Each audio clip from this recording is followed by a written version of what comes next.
जय गुरुदेव।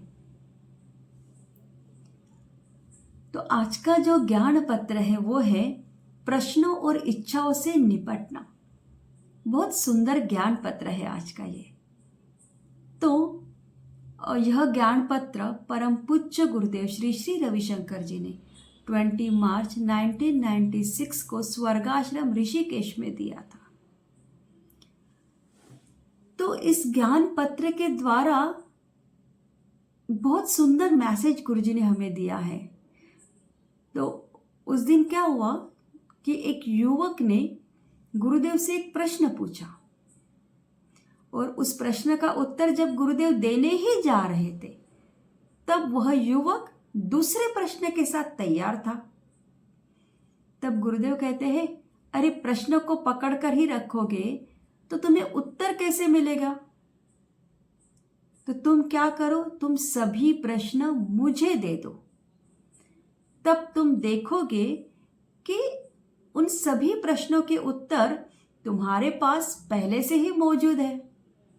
कितना सुंदर कह रहे हैं गुरुदेव यहाँ पर।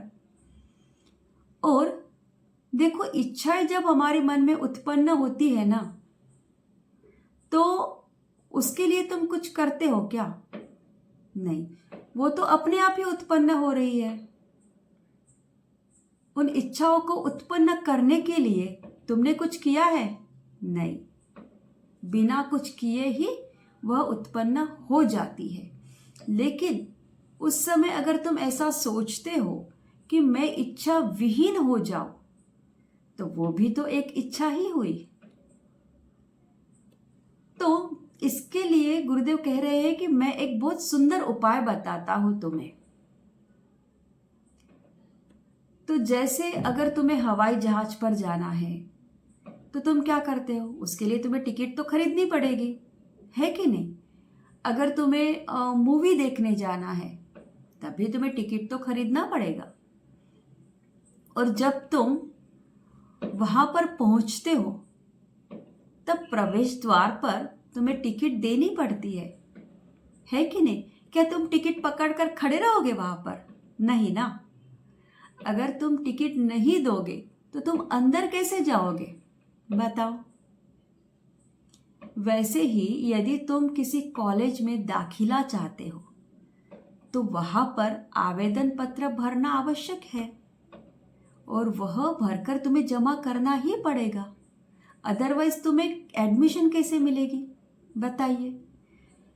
तो इसी प्रकार जीवन यात्रा में भी अपनी इच्छाओं को पकड़कर मत रखो, उन्हें समर्पण करते चलो। और जितना अधिक तुम समर्पण करते जाओगे उतनी ही अधिक कम इच्छाएं तुम्हारे मन में उत्पन्न होगी। तो यहां पर गुरुदेव बता रहे हैं कि अभागे हैं वे जो सदा कामना करते हैं और उनकी कामनाएं पूरी नहीं होती।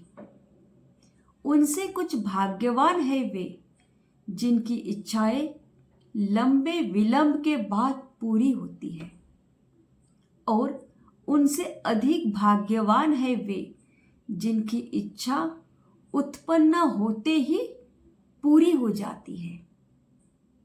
और सौभाग्यवान है वे जिनमें कामना उत्पन्न ही नहीं होती, क्योंकि इच्छा जागृत होने के पहले ही वे तृप्त हो जाते हैं। तो देखा आपने कितना सुंदर ये ज्ञान पत्र है। प्रश्नों और इच्छाओं से निपटना, है कि नहीं? तो जब हमारे मन में कोई प्रश्न उठते हैं तो उन सभी प्रश्नों को हमें गुरुदेव को दे देना चाहिए।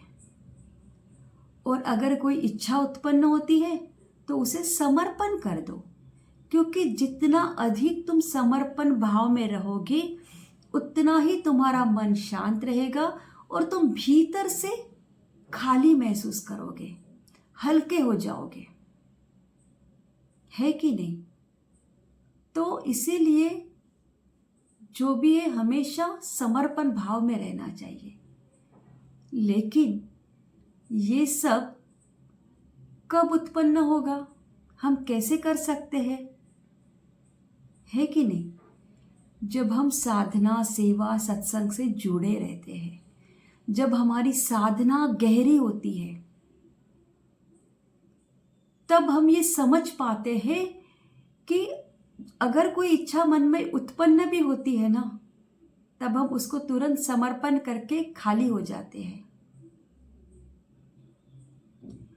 तो जब हम साधना, सेवा और सत्संग रेगुलर करते हैं, इनसे जुड़े रहते हैं, तब हमारे भावनाएं, हमारे विचार अपने आप शांत हो जाते हैं और हमेशा हम एक समर्पण भाव में रहते हैं। तो जो गुरुदेव ने कहा है कि सौभाग्यवान व्यक्ति वह है जिसके भीतर कामना उत्पन्न ही नहीं होती, क्योंकि उत्पन्न होने के पहले ही वे तृप्त हो जाते हैं, है कि नहीं? तो हमें भी ऐसे ही सौभाग्यवान व्यक्ति बनना है। बहुत सुंदर ये ज्ञान पत्र है आज का। तो जो भी साधक इस ज्ञान पत्र को सुन रहे होंगे, वो ये जरूर समझेंगे कि साधना हमारे जीवन में कितनी महत्वपूर्ण है कि नहीं? जय गुरुदेव।